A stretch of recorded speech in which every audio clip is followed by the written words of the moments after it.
So to solve this problem, I'm going to use PEMDAS. So first I'm going to look for parentheses, then I'm going to look for exponents, then I'm going to look for multiplication and division in order from left to right, then addition and subtraction in order from left to right. So I begin by scanning through the problem looking for parentheses. I have a set of parentheses right here, and inside is 6 minus 4. So that's going to be my first operation that I perform.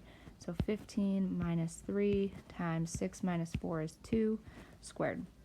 I go back to the start, I continue looking for more parentheses. I have a 2 inside parentheses, but that's the only number inside, so there's no math to be done.